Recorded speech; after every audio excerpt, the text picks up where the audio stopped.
Olá, pessoal! Nós somos o grupo formado pelas professoras Fabíola, Liliane, Verônica, Raquel e eu sou a professora Ruth. Hoje vamos compartilhar nossas reflexões sobre os textos das semanas 1 e 2, relacionando com nossas experiências em escolas públicas. A ideia é pensar criticamente o que lemos e mostrar como esses debates nos atravessam no dia a dia da prática docente.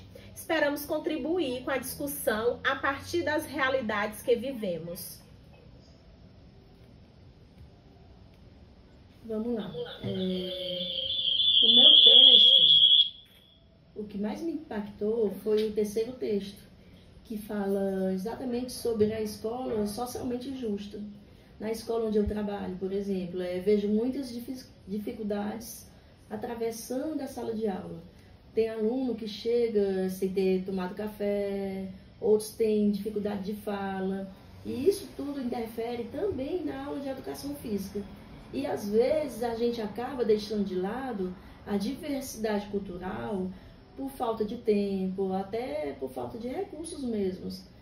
Então esse texto me fez pensar que tratar todos com igualdade nem sempre é o mais justo.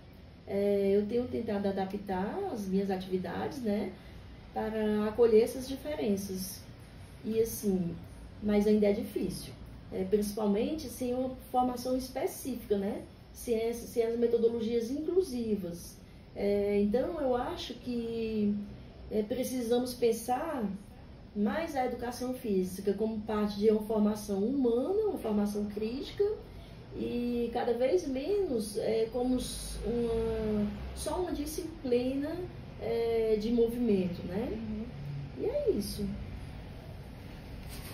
Bem, a minha fala diz muito do texto 2, onde me impactou bastante, que fala sobre a formação docente. Porque a verdade é que na formação inicial a gente aprende mais sobre o conteúdo em si, sobre técnicas, principalmente a parte esportiva, a história das modalidades, do que sobre como ensinar esses conteúdos de formas diferentes. Lá na minha escola, com poucos recursos, uma quadra que nem sempre tem condições boas, né? E aí a gente percebe que não adianta só planejar ensinando o ideal. Eu percebo que o que falta mesmo é um repertório metodológico mais amplo que a gente possa defender, né?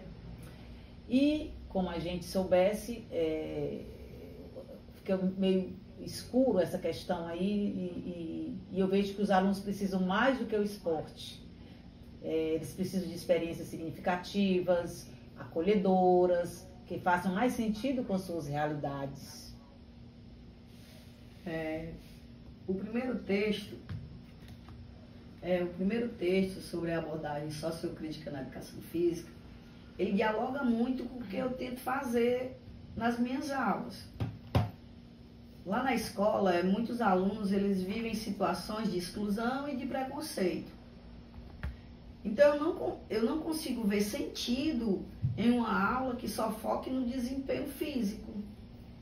Então eu procuro propor atividades que envolvam debate, que valorizem a cultura corporal deles, como dança de rua, jogos de infância, brincadeira que eles trazem de casa. Mas eu sei que isso ainda é mal visto por alguns colegas, né? Eles não veem esse assunto como tão sério. No texto, ele traz um reforço e uma importância para a gente tentar transformar a educação física num espaço de fala, num espaço de escuta, de pertencimento. Esse texto ele me trouxe forças para prosseguir no meu caminho, mesmo com todos os obstáculos. Bom, para mim, a leitura dos textos, ela mostrou uma coisa que eu já vinha sentindo. A nossa formação ela precisa ser mais conectada com a realidade da escola pública. Durante a faculdade, no período da graduação, eu vi muitas teorias, li muitos autores, mas quando cheguei na escola, eu percebi que pouco daquilo que me preparou para lidar com as situações concretas, como a evasão, a indisciplina ou a falta de estrutura, os textos, eles me ajudaram a entender que isso não é só uma falha minha, mas um problema mais amplo, que começa na própria formação docente. Hoje, eu tento buscar outras referências, planejar atividades que façam sentido para os alunos e não ficar presa ao modelo tradicional.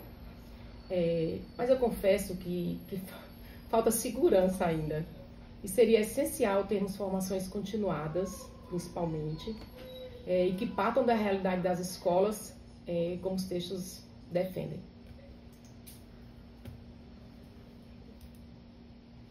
Então, encerrando o nosso vídeo, nós percebemos que, apesar dos contextos diferentes, todas nós sentimos a necessidade de uma educação física mais crítica, inclusiva e conectada com os estudantes.